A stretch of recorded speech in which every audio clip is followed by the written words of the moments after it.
Dito guys ay grabe talaga ang effort ko para mabaog lang ang core nila para manalo kami. Pero nung malapit na matapos ang laro ako ang sinisi ng kasama ko. Panoorin nyo hanggang dulo kung sino talaga ang may kasalanan. Kayo na humusga. Parang may problema Sa ka. umpisa pa lang ng laro hinanap ko agad ang core nila. Gusto ko lang malaman kung mabilis lang ba ito mainis tapos magpa-AFK na lang. Wow naman! Dito guys tinulak ko lang naman ang buff niya pero nagtaka ako kung bakit natuwa pa siya. Kilala kong kaliskis mo, oy.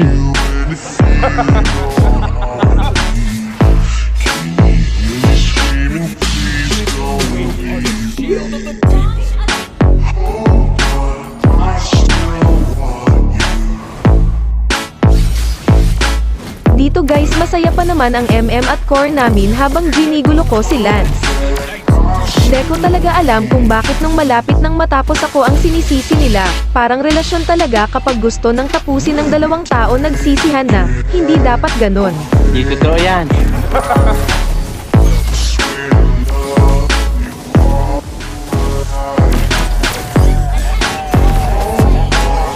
Pasensya ka na Lance, alam kung stress ka na kung paano mo makukuha ang buff mo pero hayaan mo ibigay ko din naman sa'yo yan pagtapos ng laro. No! God, please, no! No! No!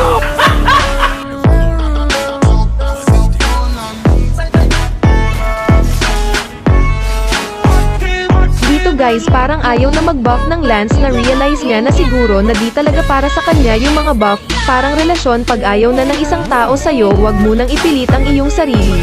Dahil masasaktan ka lang sa huli. Dapat ganun. Parinig kita sa mukha! 1-3 matches na nga pala tong Tigreal ko kaya alam ko talaga kung saan ang kalaban kung wala sila dito sa right side ng mapa. At bilib din ako sa Tigreal na kahit ilang beses nga naihikot ang mapa dito different siya na pagod maglakad at huluhin ang kalaban. Di totoo yan.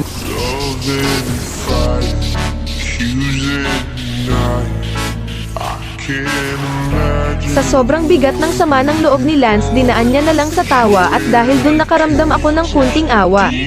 Bola lang yan. Di pa din sumuko ang Lance sa kabutihang palad nakuha ko pa yung buff. Galit ka ba?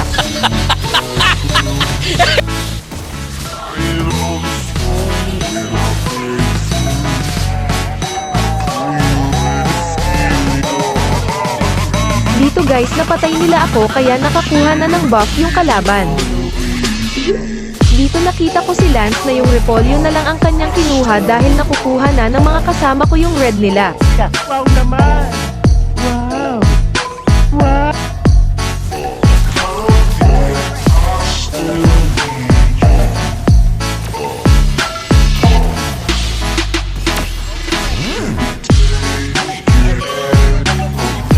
Napansin ko na yung MM namin wala lagi sa clash pero bakit di pa din niya na-push yung sa boat, kaya ang ginawa ko tinulungan ko na para walang masabi pero abangan nyo mamaya ang dami na niyan sasabihin sakin, hindi dapat ganon.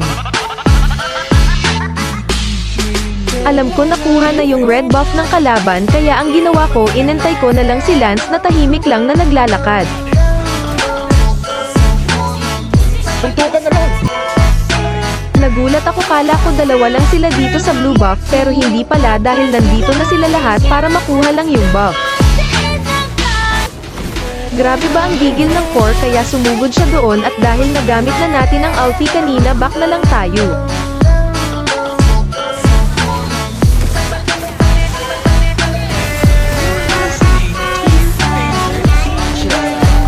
Napatay nila yung MM namin dito pakiramdam ko dito. Nagumpisa yung galit ng core at MM safe. Kasalanan ko ba na sugod kayo ng sugod? Galit ka ba?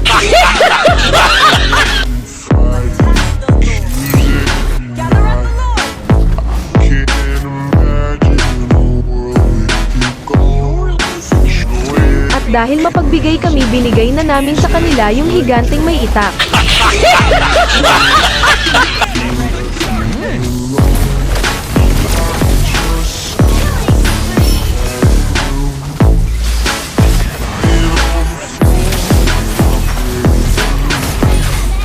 Dito guys, isa na lang ang natira sa kalaban. Nakita ko si Johead na nagpupush kaya sinamahan ko na yung para mag-push, pero ang dai ko alam na may nabuo na pala na galit sa akin. Abangan nyo mamaya, ang dami na niyan sasabihin sa akin. Hindi dapat ganon. Akala ko naligtas ko na yung pero nagulat ako, ang dami pala nila kaya napatay kaming dalawa ng Ang dai ko alam na ako pala ang sisihin niya sa mga nangyari. Parang relasyon kapag gulong-gulo na darating talaga ang panahon na sa iyo na lang isisi lahat dahil wala silang may labasan ng galit nila.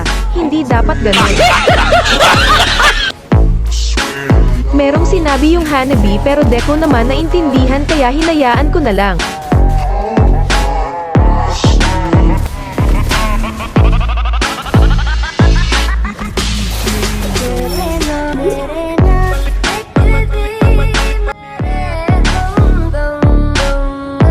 Dito guys, akala ko may kasama pa ako kaya sinubukan ko set yung nila dahil may kasama naman ako na naglalakad kanina, pero mali pala ako dahil mag-isa na lang pala ako, ibang lugar pala pinuntahan ng kasama ko na naglalakad kanina.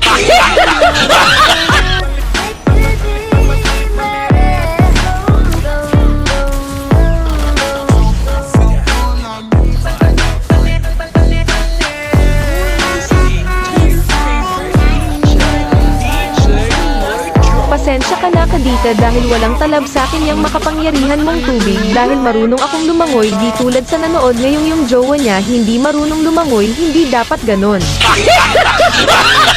Sumugod mag-isa yung core namin sa kalaban. Kala niya siguro kaya niya na mag-isa pero mali pala siya dahil siya pa ang nakil ng kalaban. Nagigil ka.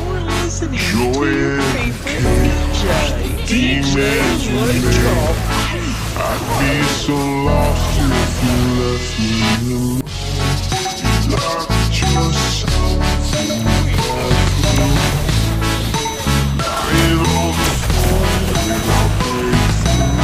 Will you really feel your heartbeat? Please don't leave me.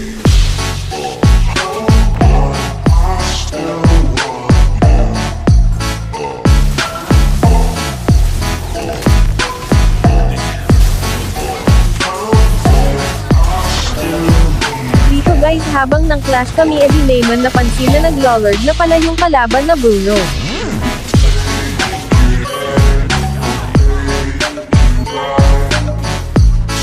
Napatay kami ng dito at ito na nga ang sinasabi ko, panoorin mo, dami na nila sinasabi. Dito guys, ako na ang sinisisi ng at 4, hindi dapat ganon.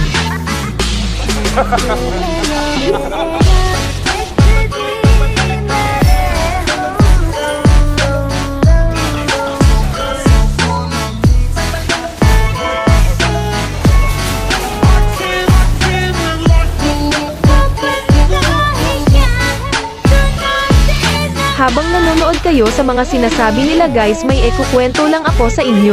Alam niya ba noong unang panahon iba talaga ang mga laro ng mga bata? Hindi na tulad sa laro ngayon, dati kasi kailangan map ang lumabas sa bahay para makalaro lang. Di na tulad ngayon, kahit sa loob ka ng bahay, kahit mag-isa ka lang epid ka ng maglaro, yun nga lang katagalan sumasakit din yung kamay at mata kakalaro. Saka ko na ikwento yung iba, baka kasi maalala mo yung kalaro mo nung bata ka pa.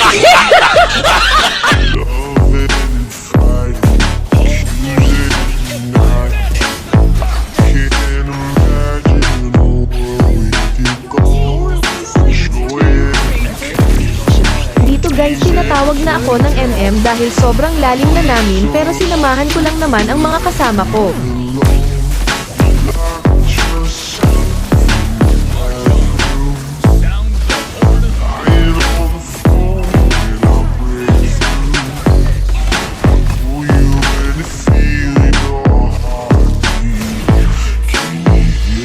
Inaasahan ko na ganito na naman sabihin ng core namin dahil nakill kami dun kanina, kaya sakin na naman ang sisi, pero sinamahan ko lang naman sila doon. Huwag kayo iiyak.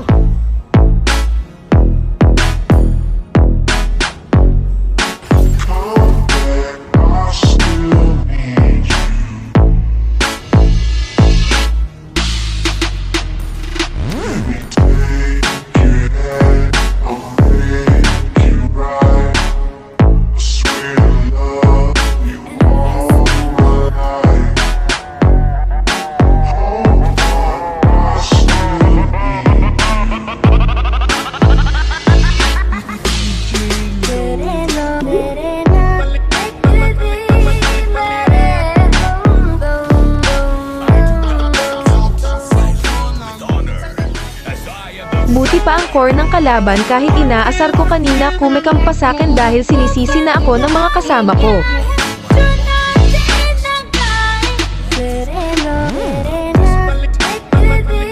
Totoo pala yung kasabihan na kung sino yung taong palagi mong inaasar at kinakawawa.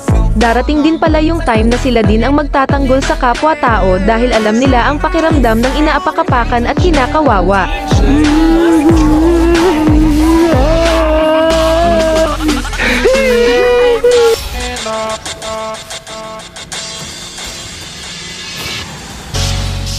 Love and fight, accuse and deny. I can't imagine a world where we go. Joy and chaos, demons and men. I'd be so lost if you left me alone. Like just lying on the floor, and I'm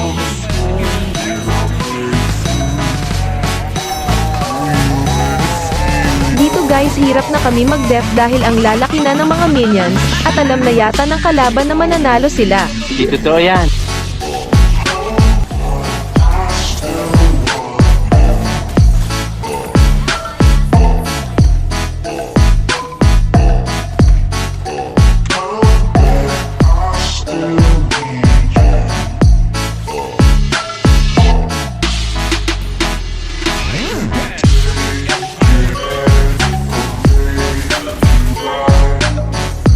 At dito guys di pa pala sila tapos mag-usap si Lance at saka yung core namin.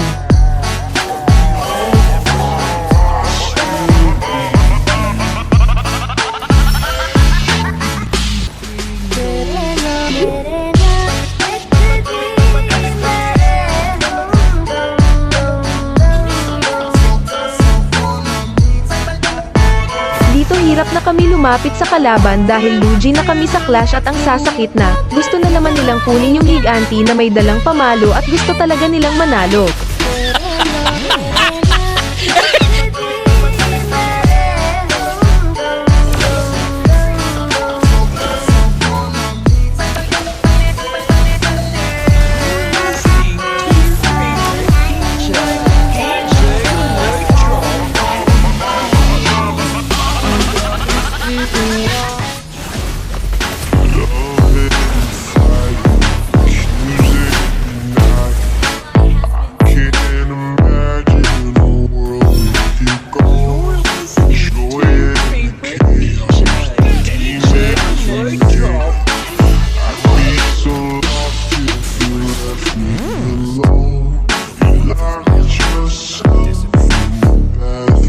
Dito guys di talaga kami nawala ng pag-asa dahil sabi nga nila hanggat lumalaban may pag-asa, basta magtiwala ka lang at wag umasa. Di totoo yan. Kinausap na naman yung core namin ni Lance.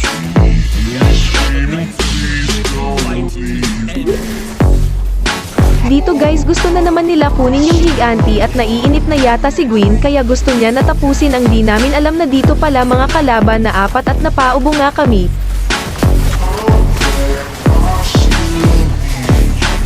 Akala ko makaligtas pa ako pero sobrang sakit na talaga nila. Si Nana naman talaga ang bida dito dahil siya lang ang natira. Sama mo ako, hindi kita matutulungan. Suluhin mo yan. Bahala ka sa buhay mo. At syempre aasahan muna hanggang sa huli sa akin peren ang sisi.